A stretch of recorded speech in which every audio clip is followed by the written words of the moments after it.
Hello my dear friends, welcome to Movie Hunter YouTube channel. So friends, आज के আমি একটি আপকামিং হিন্দি মুভি নিয়ে আলোচনা করব, যেটি হচ্ছে রামায়ণ বা রামায়ণ। মুভিটি পরিচালনা করেছেন নিতেশ তিওয়ারি এবং প্রধান চরিত্রে অভিনয় করেছেন রণবীর কাপুর, সাইফ আলী, জাস, রবি দুবে, সানি দেওয়াল, কাজল আগরওয়াল, অরুণ গোভিল, অমিতাভ বচ্চন ও আরও অনেক। অযোধ্যার মহারাজা দশরথ বহু বছর সন্তানহীন ছিলেন। যজ্ঞের মাধ্যমে তিনি 4 পুত্র লাভ করেন, যাদের নাম রাম, ভরত, লক্ষ্মণ ও শত্রুঘ্ন। ছোটবেলা থেকে রাম ছিলেন সত্যবাদী, শান্ত, সাহসী ও ধর্মপরায়ণ। লক্ষ্মণ সর্বদা রামের ছায়ার সঙ্গে ছিলেন। একদিন ঋষি বিশ্বামিত্র রাজা দশরথের কাছে এসে তার যজ্ঞ রক্ষার জন্য রাম ও লক্ষ্মণকে নিয়ে যান। দুই রাজপুত্র রাক্ষস, তারকা ও অন্যান্য অসুরকে পরাজিত করে ঋষিদের রক্ষা করেন। এরপর তারা মিথিলায় পৌঁছান, যেখানে রাজা জনক তার কন্যা সীতার স্বয়ংবরের আয়োজন করেছিলেন। স্বয়ংবরের শর্ত ছিল মহাদেবের বিশাল ধনুক উত্তোলন করে তাতে গুণ লাগাতে হবে। অসংখ্য রাজা ব্যর্থ হন। রাম সহজে ধনুক তুলে গুণ লাগাতে গিয়ে সেটি ভেঙে ফেলেন। সীতা আনন্দের সঙ্গে রামের গলায় মালা পরিয়ে দেন। অযোধ্যায় ফিরে মহা ধুমধামের সঙ্গে তাদের বিবাহ সম্পন্ন হয়। কিছুদিন পরে রাজা দশরথ সিদ্ধান্ত নেন রামকে যুবরাজ করবেন, কিন্তু কৈকেয়ীর দাসী কুমন্ত্রণায় কৈকেয়ী তার 2 বর দাবি করেন। ভরত হবে রাজা ও রামকে 14 বছরের জন্য বনবাসে পাঠাতে হবে। রাজা দশরথ ভেঙে পড়লেও প্রতিশ্রুতি রক্ষা করেন। রাম হাসি মুখে বনবাস গ্রহণ করেন। সীতা স্বামীর সঙ্গে যাওয়ার সিদ্ধান্ত নেন এবং লক্ষ্মণ তাদের সঙ্গী হন। 3 জন অযোধ্যা ছেড়ে বনের পথে রওনা দেয়। রামের বিচ্ছেদ সইতে না পেরে রাজা দশরথ মৃত্যুবরণ করেন। ভরত ফিরে এসে সব জানতে পেরে অত্যন্ত দুঃখিত হন। তিনি রামের কাছে বনবাসে গিয়ে রাজ্য গ্রহণের অনুরোধ করেন, কিন্তু রাম পিতার আদেশ পালন করাকে নিজের ধর্ম মনে করেন। ভরত রামের খড়ম সিংহাসনে রেখে তার প্রতিনিধি হিসাবে রাজ্য পরিচালনা করেন। বনের জীবন শান্তিপূর্ণ চলছিল, কিন্তু একদিন রাবণের বোন সুপর্ণাক্ষা রামকে দেখে মোহিত হয়ে পড়েন।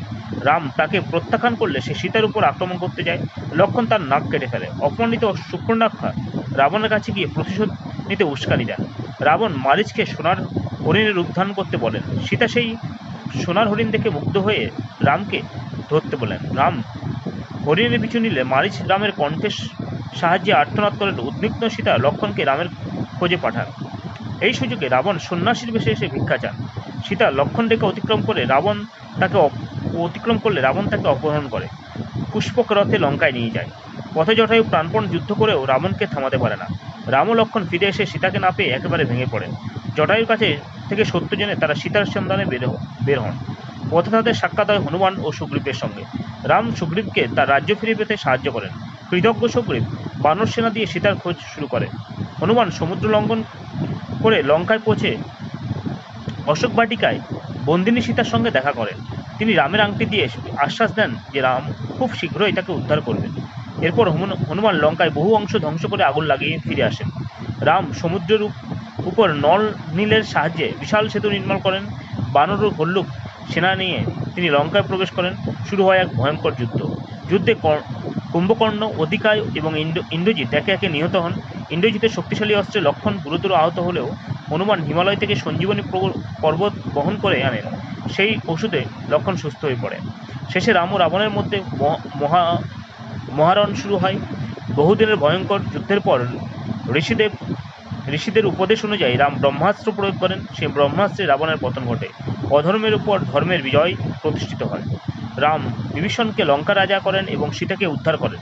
সমাজের সামনে নিজের পবিত্রতা প্রমাণ করে সীতা অগ্নি পরীক্ষা দেন। অগ্নিদেব তাকে সম্পূর্ণ পবিত্র ঘোষণা করেন।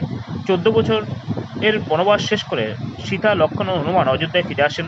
সমগ্র অযোধ্যা দ্বীপ জ্বালিয়ে তাদের স্বাগত জানায়। এই ঘটনাকে দীপাবলির সূচনা হিসেবে ধরা হয়।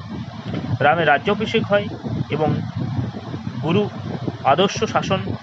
শুরু হয় আদর্শ শাসন ও রামরাজ্য, যেখানে ন্যায়, সত্য, করুণা ও ধর্ম ছিল সর্বোচ্চ আদর্শ। এই কাহিনীর মূল শিক্ষা হলো সত্য, কর্তব্য, ত্যাগ ও ন্যায়ের পথ শেষ পর্যন্ত বিজয়ী হয়, যত বড় বাধাই সামনে আসুক না কেন। So friends, this is the climax of the movie. Thank you so much for watching with me.